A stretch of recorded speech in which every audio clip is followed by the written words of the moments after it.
I owe a lot of debts to people. I owe a lot of lunches and birthday presents and baby shower presents and phone calls, apologies, a lot of apologies, text messages. I'm looking at you, Anita, because I thought I sent that one and I did not send it.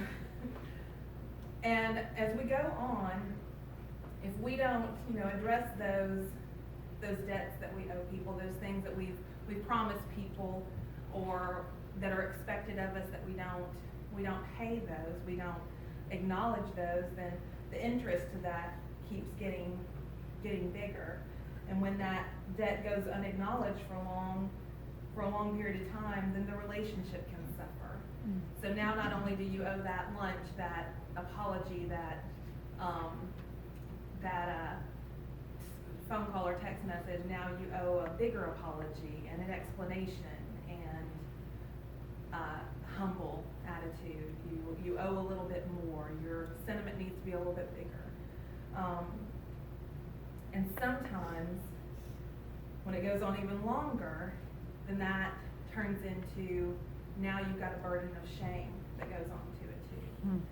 And sometimes that burden of shame can get so heavy that you don't even have the energy to give that apology, to give that explanation, to try and pay that debt, because now you're so ashamed.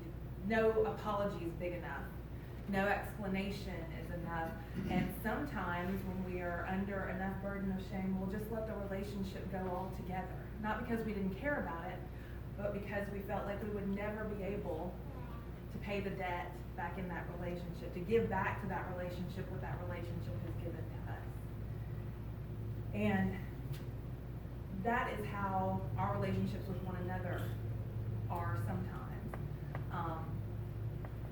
And sometimes that debt, that shame that we feel when we owe a debt can be too big of a burden, can take too much of our energy to where we don't even have energy to repair that relationship.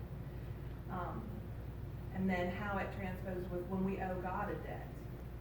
We can take solace in the fact that our debt with God has been paid. The worst things that we can do, our sin debt, that's already paid. And our relationship, our restoration with Him is 100% the minute that we ask for forgiveness. Because God knows what's in our heart. We don't have to prove to Him that we're sorry. He knows that we are. Even if we don't speak it aloud and we just say to ourselves in our head, in our prayers and our prayerful thoughts, Lord, I am so sorry for this and I want to be better. Or the gratitude that we owe Him, all of those things, that relationship is 100% restored the moment we decide to just turn to Him. Amen.